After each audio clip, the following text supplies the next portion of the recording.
ವಿಶ್ವದ ದೊಡ್ಡಣ್ಣ ಅಮೆರಿಕಕ್ಕೆ ದೊಡ್ಡ ಆಘಾತ. ಮತ್ತೊಮ್ಮೆ ಶಟ್ ಡೌನ್ ಆಗುತ್ತಾ ಅಮೆರಿಕ ಸರ್ಕಾರ. ಅಮೆರಿಕ ಸರ್ಕಾರದಲ್ಲಿ ಮಸೂದೆ ಅಂಗೀಕಾರ ಬಿರುಗಾಳಿ ಎದ್ದಿದೆ.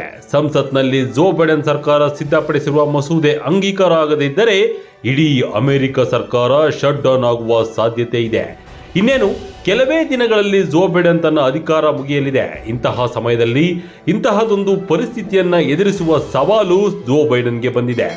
ಶಟ್ಡೌನ್ನಿಂದ ತಪ್ಪಿಸಿಕೊಳ್ಳಲು ಬೈಡೆನ್ ಸರ್ಕಾರ ಪ್ಲಾನ್ ಮಾಡುತ್ತಿದ್ದು, ರಿಪಬ್ಲಿಕನ್ ಸರ್ಕಾರ ಮಸೂದೆ ಅಂಗೀಕಾರ ಮಾಡಲ್ಲ ಎಂದು ಪಟ್ಟು ಹಿಡಿದಿದೆ.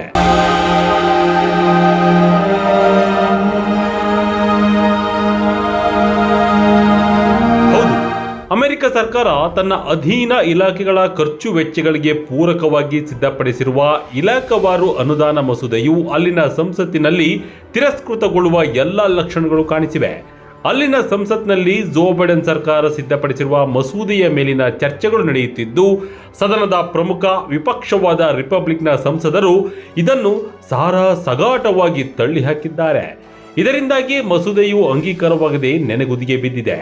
ಮಸೂದೆ ಅಂಗೀಕಾರವಾಗದೆ ಉಳಿದರೆ ಸರ್ಕಾರ ನಡೆಸಲು ಹಣವಿಲ್ಲದಂತಾಗಿ ಇಡೀ ಆಡಳಿತ ವ್ಯವಸ್ಥೆಯೇ ಶಟ್ ಡೌನ್ ಆಗುವ ಅಪಾಯವಿದೆ. ಅಮೆರಿಕ ಸರ್ಕಾರ ಶಟ್ ಡೌನ್ ಆಗೋದು ಇದೇ ಮೊದಲಲ್ಲ. ಹೌದು, ಅಮೆರಿಕ ಸರ್ಕಾರ ಇದೇ ಮೊದಲ ಬಾರಿ ಇಂತಹ ಪರಿಸ್ಥಿತಿ ಎದುರಿಸುತ್ತಿಲ್ಲ.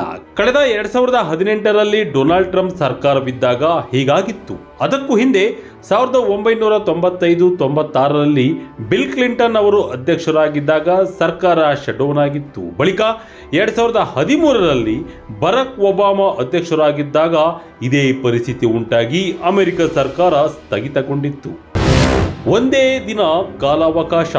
ಈ ಮಸೂದೆಗೆ ಒಪ್ಪಿಗೆ ಪಡೆಯಲು ಡಿಸೆಂಬರ್ 20ರ ಮಧ್ಯರಾತ್ರಿವರೆಗೆ ಅವಕಾಶವಿದೆ. ಆದರೆ ಅಷ್ಟರೊಳಗೆ ವಿಪಕ್ಷಗಳ ಮನವೊಲಿಸಿ ಈ ಮಸೂದೆಗೆ ಒಪ್ಪಿಗೆ ಪಡೆಯದಿದ್ದರೆ ಮುಂದಿನ ಮಾರ್ಚ್ವರೆಗೆ ಸರ್ಕಾರ ನಡೆಸಲು ಬೇಕಾದ ಹಣಕಾಸು ಸೌಲಭ್ಯವನ್ನು ಬೊಕ್ಕಸದಿಂದ ಪಡೆದುಕೊಳ್ಳುವಲ್ಲಿ ಜೋ ಬೈಡೆನ್ ಸರ್ಕಾರ ಸಾಧ್ಯವಾಗುವುದಿಲ್ಲ. ಅದರಿಂದಾಗಿ ಸರ್ಕಾರ ನಡೆಸಲು ಬೈಡೆನ್ ಸರ್ಕಾರದ ಬಳಿ ಹಣ ಇಲ್ಲದಂತಾಗುತ್ತದೆ. ಅದರಿಂದ ಸರ್ಕಾರ ಏಕಾಏಕಿ ಶಟ್ ಡೌನ್ ಸ್ಥಿತಿಗೆ ತಲುಪುವ ಭೀತಿ ಆವರಿಸಿದೆ. ಈ ಮುಜುಗರದಿಂದ ತಪ್ಪಿಸಿಕೊಳ್ಳಲು ಬೈಡೆನ್ ಟೀಮ್ ವಿಪಕ್ಷಗಳ ಮನವೊಲಿಸುವ ಪ್ರಯತ್ನ ಮಾಡುತ್ತಿದೆ. ಲಕ್ಷಾಂತರ ನೌಕರರು ಮನೆಗೆ. ಮಸೂದೆ ಅಂಗೀಕಾರಕ್ಕೆ ಡಿಸೆಂಬರ್ 20ರಂದು ಕಡೆಯ ದಿನವಾಗಿದ್ದು, ಅಷ್ಟರೊಳಗೆ ವಿಪಕ್ಷಗಳ ಮನವೊಲಿಸಿ ಹೇಗಾದರೂ ಮಾಡಿ ಮಸೂದೆಗೆ ಒಪ್ಪಿಗೆ ಪಡೆಯಲು ಜೋ ಬೈಡೆನ್ ಸರ್ಕಾರ ಕಡೆ ಹಂತದ ಪ್ರಯತ್ನಗಳು ಮಾಡುತ್ತಿದೆ. ಒಂದು ವೇಳೆ ಮಸೂದೆಗೆ ವಿಪಕ್ಷಗಳಿಂದ ಒಪ್ಪಿಗೆ ಸಿಗದೆ ಹೋದರೆ ಅಮೆರಿಕ ಸರ್ಕಾರದ ನಾನಾ ಇಲಾಖೆಗಳ ನೌಕರರ ವೇತನ ಹಾಗೂ ಇತರ ಖರ್ಚು ವೆಚ್ಚಗಳಿಗೆ ಬೇಕಾದ ಹಣ ಇಲ್ಲದಂತಾಗುತ್ತದೆ. ಆಗ ಅಮೆರಿಕ ಸರ್ಕಾರ ಅನಿವಾರ್ಯವಾಗಿ ತನ್ನ ನಾನಾ ಇಲಾಖೆಗಳ ಲಕ್ಷಾಂತರ ನೌಕರರಿಗೆ ವೇತನ ರಹಿತ ರಜೆ ಕೊಟ್ಟು ಮನೆಗೆ ಕಳುಹಿಸಬೇಕಾಗುತ್ತದೆ. ಇದರಿಂದ ಸಾವಿರಾರು ನೌಕರರು ಸಂಬಳ ಇಲ್ಲದೆ ಪರದಾಡುವಂತಹ ಪರಿಸ್ಥಿತಿ ನಿರ್ಮಾಣವಾಗಲಿದೆ. ಮಸೂದೆಗೆ ಒಪ್ಪಿಗೆ ಯಾಕೆ ಸಿಗುತ್ತಿಲ್ಲ? ಒಂದು ವೇಳೆ ಸರ್ಕಾರ ಶಟ್ ಡೌನ್ ಆದರೆ ಏನೆಲ್ಲ ಸಮಸ್ಯೆಗಳು ಎದುರಾಗುತ್ತೆ ಅನ್ನೋದು ಎಲ್ಲರಿಗೂ ಗೊತ್ತಿದೆ.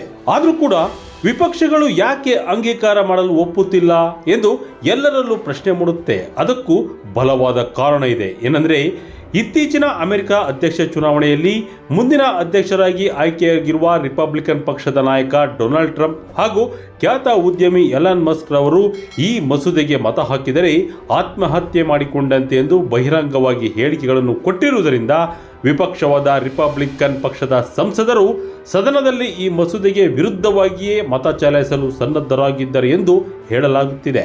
ಒಟ್ಟಿನಲ್ಲಿ ಜೋ ಬೈಡೆನ್ ಸರ್ಕಾರ ಇಕ್ಕಟ್ಟಿಗೆ ಸಿಲುಕಿದ್ದು, ಸರ್ಕಾರ ಶಟ್ ಡೌನ್ ಆಗುತ್ತಾ ಇಲ್ವಾ ಎಂಬುದು ವಿಪಕ್ಷಗಳ ಕೈಯಲ್ಲಿದೆ.